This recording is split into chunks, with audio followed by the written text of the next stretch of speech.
Assalamualaikum warahmatullahi wabarakatuh. Di sini kelompok kami akan menjelaskan mengenai ide riset yang telah kami buat, yang berjudul Pengaruh Ukuran Perusahaan, Corporate Social Responsibility atau CSR, dan Intellectual Capital terhadap kinerja perusahaan.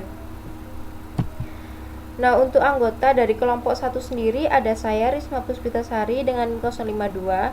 Selanjutnya ada Prima Hesti dengan NIM 103. Selanjutnya ada Nala Septian dengan NIM 118. Dan yang terakhir yaitu Ayu Nilam dengan NIM 650. Nah, untuk kali ini kelompok kami akan membahas mengenai ide riset. Ide riset yang telah kami buat ini mencangkup bab 1, bab 2, dan juga bab 3. Untuk bab 1 sendiri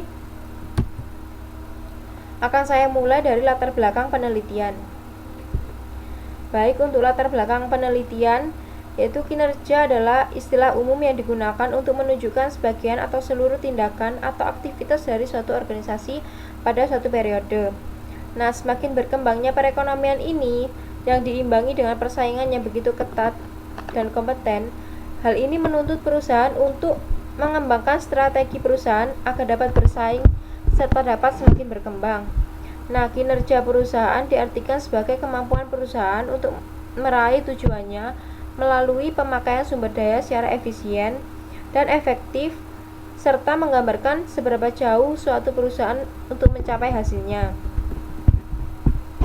Latar belakang ini yang melandasi penelitian ide riset kami. Lalu selanjutnya yaitu fenomena terkait yang dapat mendukung mengapa kelompok kami memakai ide riset ini, yaitu dalam era seperti saat ini banyak perusahaan bersaing untuk menjadi perusahaan yang berkembang serta dapat dikenal oleh kalangan masyarakat. Untuk itu, sebuah kinerja dari perusahaan itu penting diterapkan dan juga integritas dari perusahaan itu penting untuk dikembangkan guna mendukung perusahaan yang lebih baik lagi. Nah, dalam masa pandemi ini, contohnya seperti perusahaan provider yang berkaitan dengan masalah jaringan atau internet. Di kalangan pandemi ini banyak sekali masyarakat yang membutuhkan internet dikarenakan work from home. Hal ini menyebabkan tingkat keuangan dan pengelolaan di perusahaan provider meningkat. Jadi di fenomena yang terkait di masa pandemi ini, kinerja keuangan itu kinerja perusahaan itu sangat penting aspeknya bagi perusahaan. Dan hal ini juga harus ditingkatkan, apalagi di kalangan perusahaan provider atau yang berhubungan dengan jaringan atau internet yang sekarang ini dibutuhkan oleh masyarakat.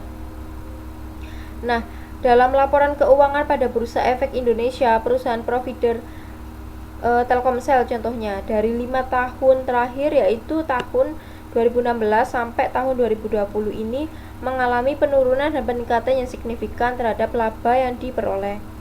Tentunya seiring dengan berkembangnya teknologi dan khususnya pada tahun 2020 ini, perusahaan Telkomsel mengalami peningkatan yang signifikan dari masyarakat. Nah, hal ini dapat mengacu pada kinerja perusahaan. Dengan peningkatan permintaan pada perusahaan Telkomsel, maka karyawan yang bekerja pun harus lebih meningkatkan tenaga dan juga kualitas agar kinerja perusahaan dapat dipandang baik serta dapat meningkatkan kualitas perusahaan di kalangan masyarakat. Lalu yang selanjutnya yaitu variabel-variabel yang digunakan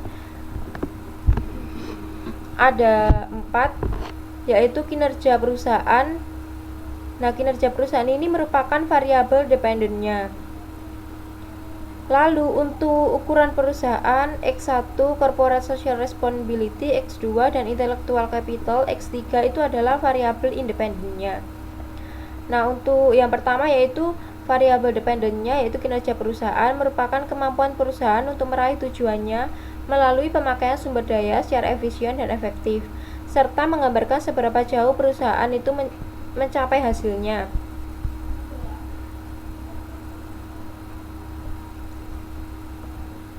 Nah, kegunaan kinerja perusahaan ini untuk menunjukkan sebagian atau seluruh tindakan aktivitas dari suatu perusahaan pada periode tertentu. Untuk pengukuran kinerja ini merupakan faktor yang sangat penting bagi perusahaan karena untuk memetakan strategi ke dalam tindakan pencapaian target tertentu.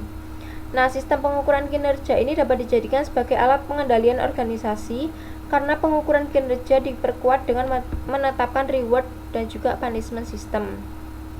Lalu untuk variabel independennya, yang pertama yaitu ukuran perusahaan, yang mana suatu skala di mana dapat diklasifikasikan besar kecilnya perusahaan menurut berbagai cara, antara lain dengan melihat total aktiva, lot size, nilai pasar saham, dan juga lain-lain. Ukuran perusahaannya lebih besar ini dapat memberikan informasi yang lebih baik untuk kepentingan investasi, karena perusahaannya besar akan lebih diperhatikan oleh masyarakat sehingga dalam melakukan pelaporan akan lebih hati-hati. Lalu untuk independen yang kedua atau variabel yang kedua yaitu Corporate Social Responsibility atau CSR, yang merupakan suatu bentuk tanggung jawab perusahaan terhadap stakeholder atau pemangku kepentingan berkaitan dengan dampak operasi yang dilakukan oleh perusahaan dalam aktivitasnya sehari-hari. CSR ini penting dilaksanakan bagi perusahaan karena merupakan bentuk kepedulian perusahaan yang menyadari bahwa perusahaan yang ingin bertahan dalam jangka panjang, maka perusahaan juga harus memperhatikan dan terlibat dalam pemenuhan kesejahteraan para stakeholder dan turut berkontribusi secara aktif dalam menjaga kelestarian lingkungan. Perusahaan yang menerapkan CSR ini akan dipandang sebagai perusahaan yang memiliki jiwa sosial tinggi, sehingga investor sebagai stakeholder akan lebih tertarik untuk berinvestasi pada perusahaan tersebut. Jika semakin banyak investor yang masuk, tentu pendapatan dari perusahaan juga akan semakin meningkat. Lalu variabel yang terakhir yaitu intellectual capital atau modal intelektual, yang merupakan aset tidak berwujud berupa sumber daya informasi serta pengetahuan yang berfungsi untuk meningkatkan kemampuan bersaing serta dapat meningkatkan kinerja perusahaan. Intellectual capital ini merupakan dua faktor kunci dalam keberhasilan perusahaan. Suatu aset utama perusahaan dalam bentuk strategi yang dapat meningkatkan kemampuan perusahaan dalam bersaing dan dapat meningkatkan kinerja keuangan hingga ke tingkat yang superior. Intellectual capital ini sangat penting diterapkan pada perusahaan di era globalisasi karena banyak perusahaan yang memulai mengimplementasikan usaha menggunakan pengetahuan daripada melakukan usaha berbasis tenaga. Nah, pemanfaatan dan kontribusi intellectual capital ini dapat menciptakan nilai tambah bagi suatu industri sehingga diharapkan mampu menumbuhkan kinerja keuangan pada perusahaan. Baik, sekian presentasi dari saya. Selanjutnya akan dijelaskan oleh rekan saya. Terima kasih. Baik, perkenalkan, nama saya Primesti Lakasari dengan NIM 2017-310-103. Di sini saya akan melanjutkan presentasi dari rekan saya. Saya akan menjelaskan mengenai alasan penting mengapa penelitian ini harus dilakukan.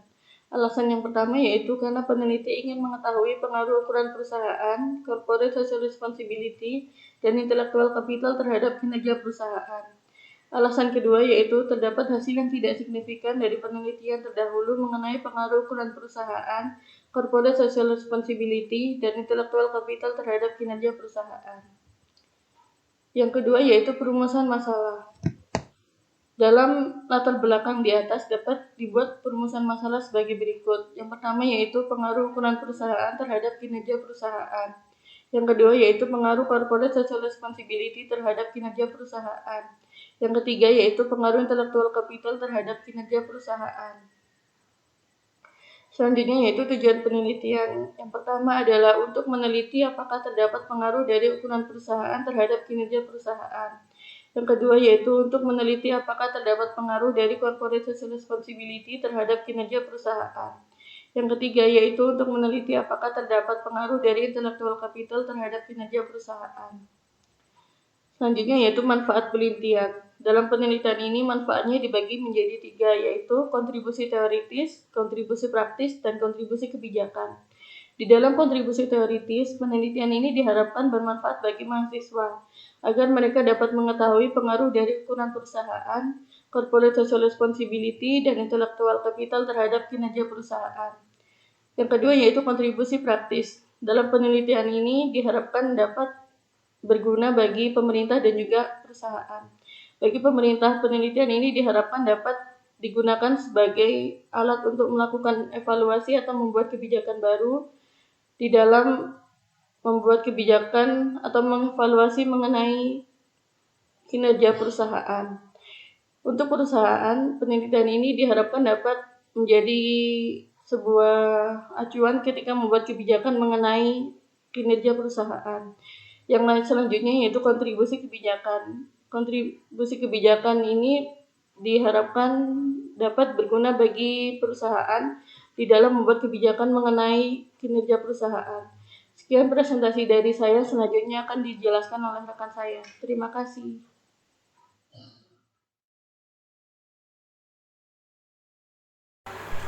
Terima kasih atas kesempatannya. Perkenalkan, nama saya Nana Septian dengan NIM 2017-310-118. Di sini saya akan melanjutkan presentasi dari rekan saya, yaitu pada bab 2 ini yang pertama ada penelitian terdahulu. Dalam penelitian terdahulu ini, kami menggunakan 5 jurnal sebagai acuan penelitian kami. Yang pertama ada dari Fahri Ilham Resti Yulistia Muslim dan Daniati Putri tahun 2020 yang menghasilkan bahwa ukuran perusahaan berpengaruh, sedangkan intelektual kapital tidak berpengaruh terhadap kinerja perusahaan. Yang kedua, ada Herni Kurniawati, Rosmita Rashid, Fani Andriani Setiawan tahun 2020 yang menghasilkan ukuran perusahaan tidak berpengaruh dan intelektual kapital juga tidak berpengaruh terhadap kinerja perusahaan. Yang ketiga, ada Aktia Intan Herdita dan Arum Prastiwi tahun 2020 yang menghasilkan CSR tidak berpengaruh terhadap kinerja perusahaan. Yang keempat ada Heni Setio Lestari tahun 2017 menghasilkan ukuran perusahaan tidak berpengaruh terhadap kinerja perusahaan. Dan yang terakhir ada I Gusti Ayu Arintini, Gede Adi Yuniarta, dan Edi Sujana pada tahun 2017. Di sini penelitian ini menghasilkan bahwa CSR dan intelektual kapital sama-sama berpengaruh terhadap kinerja perusahaan. Baik, selanjutnya ada teori stakeholder. Teori stakeholder merupakan teori yang menyatakan bahwa perusahaan bukanlah entitas yang hanya beroperasi untuk kepentingannya sendiri, namun harus memberikan manfaat kepada seluruh stakeholdernya, yaitu pemegang saham, kreditur, konsumen, supplier, pemerintah, masyarakat, analis, dan pihak lainnya. Kelompok stakeholder inilah yang menjadi bahan pertimbangan bagi manajemen perusahaan dalam mengungkap atau tidak suatu informasi di dalam laporan perusahaan tersebut. Selanjutnya, Siddhartha 2010 menjelaskan bahwa dalam teori stakeholder, pelaksanaan CSR tidak hanya dihadapkan kepada pemilik atau kepada pemegang sahamnya saja, tetapi juga terhadap para stakeholder yang terkait dan terkena dampak dari keberadaan perusahaan. Mereka adalah pihak yang mempengaruhi dan dipengaruhi baik secara langsung maupun tidak langsung atas aktivitas serta kebijakan yang diambil dan dilakukan oleh perusahaan. Jika perusahaan tidak memperhatikan stakeholders, bukan tidak mungkin akan menuai protes dan dapat mengeliminasi legitimasi stakeholder. Selanjutnya, variabel yang digunakan beserta pengukurannya yaitu yang terdapat dua variabel, ada variabel dependent dan variabel independent. Variabel dependent di sini kami menggunakan kinerja perusahaan. Kinerja perusahaan merupakan suatu hasil atau prestasi yang telah dicapai perusahaan dalam menjalankan fungsinya dan pengelolaan perusahaan selama periode tertentu. Di sini tujuannya untuk memperoleh kepercayaan dari masyarakat, pihak luar, dan pemerintah. Kinerja perusahaan dapat dilihat dari berbagai macam aspek yang mempengaruhi, dari aspek keuangan maupun aspek operasional. Dalam penelitian ini, kinerja perusahaan diukur menggunakan ROE, yaitu dari laba bersih dibagi dengan ekuitas. Selanjutnya ada variabel independen. Variabel independen kami menggunakan 3 variabel, yaitu yang pertama ada ukuran perusahaan. Ukuran perusahaan merupakan suatu tolak ukur perusahaan untuk memastikan bahwa seberapa besar dapat menguasai pangsa pasar dan memperoleh keuntungan yang dihitung berdasarkan banyaknya total aset yang dimiliki. Selain itu, ukuran perusahaan juga digunakan untuk menggambarkan dampak ukuran perusahaan terhadap kinerja perusahaan. Penelitian Fahri Ilham Resti, Yulistia Muslim, dan Daniati Putri tahun 2020 menyatakan bahwa ukuran perusahaan memiliki pengaruh terhadap kinerja perusahaan. Lah, dalam pengukuran ukuran perusahaan dalam penelitian ini, peneliti menggunakan rumus log natural dari total aset. Setelah itu ada Corporate Social Responsibility atau disingkat dengan CSR. CSR merupakan tanggung jawab sosial, yaitu suatu bentuk tanggung jawab perusahaan terhadap stakeholders atau pemangku kepentingan yang berkaitan dengan dampak operasi yang dilakukan oleh perusahaan dalam aktivitasnya sehari-hari dalam aspek sosial, ekonomi, maupun lingkungan. Selain itu, juga untuk menjaga kebermanfaat untuk masyarakat dan lingkungan, penelitian I Gusti Ayu Arentini, Gede Ade Yuniarta, dan Edi Sujana tahun 2017 menunjukkan bahwa CSR ini memiliki pengaruh terhadap kinerja perusahaan. Variabel pelaporan CSR dari penelitian ini menggunakan indikator GRI G4. Selanjutnya, variabel independen yang digunakan yaitu intelektual kapital. Intelektual kapital mencerminkan sumber daya yang dimiliki perusahaan berupa pengetahuan untuk menghasilkan aset yang lebih tinggi. Modal kerja intelektual mencakup semua pengetahuan karyawan, organisasi, dan kemampuan mereka untuk mencapai nilai tambah dan menyebabkan keunggulan kompetitif berkelanjutan. Penelitian I Gusti Ayu Arentini, Gede Adi Yuniarta, dan Edi Sujana tahun 2017 menunjukkan bahwa intelektual kapital memiliki pengaruh terhadap kinerja perusahaan. Seperti itu. Dalam pengukuran intelektual kapital, di sini kami menggunakan metode Value at Intellectual Coefficient yang dikembangkan oleh Public, di mana komponen utama dari FAIC yang dikembangkan Public tahun tersebut dapat dilihat dari sumber daya perusahaan, yaitu dari FACA, FAHU, dan SCVA. Seperti yang tertera pada gambar, yaitu FAIC sama dengan FACA ditambah FAHU plus SCVA. Selanjutnya ada kerangka pemikiran. Kerangka pemikiran seperti yang ada pada gambar, yaitu ada 3 variabel independen dan ada 1 variabel dependen. Variabel dependennya yaitu kinerja perusahaan, dan untuk variabel independennya ada ukuran perusahaan, CSR, dan intelektual kapital. Berdasarkan kerangka pemikiran tersebut, maka hipotesis pada penelitian ini yaitu yang pertama ada H1, ukuran perusahaan berpengaruh signifikan terhadap kinerja perusahaan. Yang kedua ada H2, yaitu CSR berpengaruh terhadap kinerja perusahaan. Dan yang ketiga H3, yaitu intelektual kapital berpengaruh terhadap kinerja perusahaan. Sekian dari saya, selanjutnya akan dijelaskan oleh rekan saya. Terima kasih.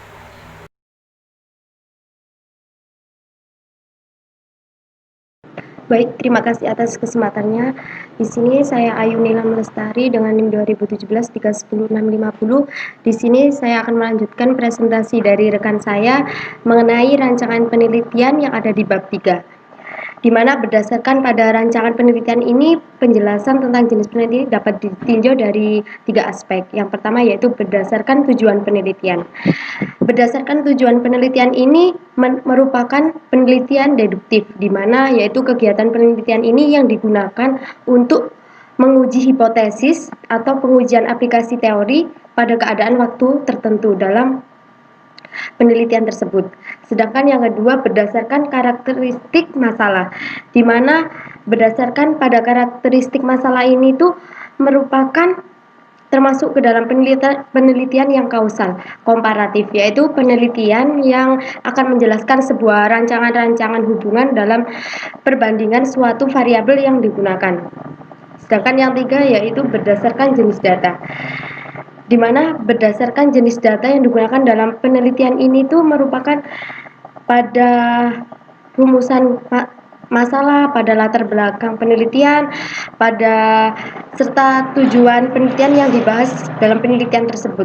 Dan penelitian ini dilakukan untuk menggunakan paradigma kuantitatif yang menekankan pada pengujian teori, yaitu melakukan analisis data dengan prosedur statistika, dan dapat diukur dengan variabel-variabel penelitian dengan angka dari data perusahaan menggunakan laporan data perusahaan manufaktur. Baik, selanjutnya saya akan menjelaskan tentang batasan penelitian yang terdiri dari sampel, populasi, dan periode waktu, di mana batasan penelitian ini dapat memberikan sebuah keterkaitan sekaligus pemahaman yang sesuai dengan tujuan yang diharapkan. Maka dalam penelitian ini diadakan pembahasan lingkup penelitian.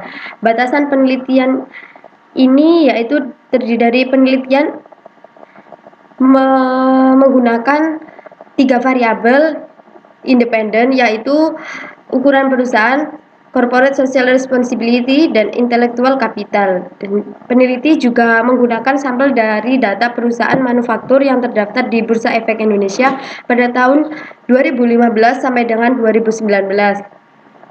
Batasan pada periode waktu yang digunakan dalam penelitian ini yaitu laporan selama 5 tahun terakhir yang terhitung mulai dari tahun 2015 sampai dengan 2019, dan perusahaan menggunakan data sampel sebagai data laporan ke perusahaannya yang lengkap dan sesuai dengan variabel yang terkait dalam penelitian tersebut. Selanjutnya yaitu teknik pengambilan sampel. Dalam penelitian ini pengambilan sampel yang digunakan adalah dengan metode purba sampling, yaitu pengambilan sampel yang berdasarkan pertimbangan dan kriteria tertentu. Kriteria tertentu yaitu perusahaan sektor manufaktur yang terdaftar di Bursa Efek Indonesia selama tahun 2015 sampai dengan 2019, dan perusahaan sektor manufaktur yang mempublikasikan laporan keuangannya selama tahun tersebut, yaitu tahun 2015 sampai dengan tahun 2019, dan perusahaan sektor manufaktur yang menerbitkan laporan keuangan dengan menggunakan mata uang rupiah selama tahun 2015 sampai dengan 2019, dan juga perusahaan sektor manufaktur yang tidak mengalami kerugian pada tahun tersebut, dan juga perusahaan sektor manufaktur yang memiliki data terkait dengan penelitian selama tahun 2015 dan 2019. Sedangkan untuk populasi dalam penelitian ini yang digunakan yaitu adalah perusahaan manufaktur yang terdaftar di Bursa Efek Indonesia di BEI. Sedangkan untuk identifikasi variabel yang digunakan dalam penelitian ini adalah variabel dependen dan variabel independen. Variabel dependen di sini juga disebut dengan variabel terikat, yaitu variabel yang dipengaruhi atau yang jadi sebuah permasalahan karena terdapat variabel bebas atau variabel independen. Variabel dependen dalam penelitian ini yaitu kinerja perusahaan. Sedangkan variabel independen juga disebut dengan variabel bebas atau variabel yang mempengaruhi atau juga menjadi sebuah pembahasan dalam sebuah penelitian atau timbulnya variabel dependen. Variabel independen dalam penelitian ini yaitu ukuran perusahaan, corporate social responsibility, dan intellectual capital. Baik, selanjutnya saya akan menjelaskan tentang teknik analisis data, di mana dalam penelitian ini menggunakan analisis kuantitatif yang dilakukan dengan cara mengkuantitatifkan data-data penelitian untuk menghasilkan sebuah informasi yang sesuai dibutuhkan dalam teknik analisis. Teknik analisis yang digunakan dalam penelitian ini yaitu menggunakan teknik analisis linear berganda. Terdapat beberapa uji. Yang pertama yaitu uji statistik berganda. Dalam uji ini dapat dijelaskan dengan mengenai gambaran suatu pendistribusian angka-angka dari variabel-variabel penelitian yang seperti nilai maksimum dari sebuah data, nilai minimum dari sebuah data, dan juga rata-rata standar deviasi pada suatu data laporan perusahaan tersebut. Sedangkan yang kedua yaitu uji regresi linear berganda, yaitu uji ini digunakan untuk menguji keakuratan dan dalam sebuah hubungan antara dua variabel atau lebih yang digunakan dalam sebuah penelitian. Analisis ini bertujuan untuk menganalisis hubungan yang terkait lebih dari satu variabel yang bergantung dari data yang sudah didapatkan dalam penelitian. Dan model yang digunakan untuk melakukan analisis linear berganda ini yaitu menggunakan rumus kinerja perusahaan sama dengan alfa ditambah beta 1 ditambah beta 2 ditambah beta 3 ditambah E. Dan dalam penelitian ini yaitu untuk keterangannya Y merupakan kinerja perusahaan, alfa merupakan konstan, B1 menggunakan koefisien regresi ukuran perusahaan, dan yang ke B2 menggunakan koefisien corporate social responsibility, dan B3-nya merupakan koefisien intellectual capital, dan E-nya merupakan kesalahan residual atau disebut juga dengan error. Dan selanjutnya yaitu uji asumsi klasik. Dalam uji asumsi klasik ini dibagi menggunakan beberapa uji, diantaranya yaitu uji normalitas, merupakan uji yang bertujuan untuk menguji apakah dalam model regresi variabel pengganggu atau residual ini memiliki sebuah distribusi normal. Ada dua cara untuk mengetahui apakah variabel pengganggu atau residual berdistribusi normal atau tidak, dengan analisis grafik dan uji Kolmogorov-Smirnov dengan melihat angka tingkat signifikasinya. Sedangkan yang kedua yaitu uji multikolonialitas, di mana uji ini bertujuan menguji apakah model regresi ini ditemukan dengan adanya sebuah korelasi antar variabel bebas. Dan uji multikolonialitas ini dengan cara melihat nilai FIF-nya masing-masing dari variabel independen tersebut. Sedangkan yang ketiga yaitu uji autokorelasi, di mana uji autokorelasi ini bertujuan untuk menguji apakah dalam suatu model regresi linear terdapat korelasi antara residual pada periode T dengan residual periode T-1. Pengujian autokorelasi ini dapat menggunakan uji Durbin-Watson. Dan yang keempat yaitu uji heterodasitisitas, di mana uji ini mendeteksi ada dan tidak adanya heterodasitisitas ini adalah dengan cara melihat grafik scatter-plotnya tersebut. Selanjutnya ada uji hipotesis, di mana dalam melakukan pengujian hipotesis ini menggunakan gambaran pada dasarnya yang terkait dalam variabel independen atau juga disebut dengan variabel bebas yang memiliki pengaruh secara signifikan terhadap variabel dependen atau variabel terikat. Yang pertama ada koefisien determinasi, di mana koefisien determinasi ini digunakan untuk mengukur sebuah kemampuan model-model dalam menjelaskan sebuah macam-macam variabel dependen. Nilai koefisien determinasi ini merupakan di antara nilai 0 dan 1. Sedangkan yang kedua ada uji signifikan, merupakan uji F. Dalam melakukan uji F ini menunjukkan dalam variabel bebas ini mempunyai pengaruh yang signifikan terhadap variabel terikat. Dalam pengujiannya bergantung pada nilai profitabilitas yang terdapat dalam tabel F dalam output program SPSS. Yang terakhir yaitu ada uji hipotesis T, yang dalam pengujian hipotesis ini pada pengolahan dapat diketahui bahwa memiliki pengaruh penting dalam setiap variabelnya, diantaranya variabel independen dan juga variabel dependen. Signifikan koefisien variabel independen dapat dihitung melalui perbandingan sebuah antara nilai signya yang didapat dengan nilai alfa yang telah ditentukan dalam tiap koefisien variabel.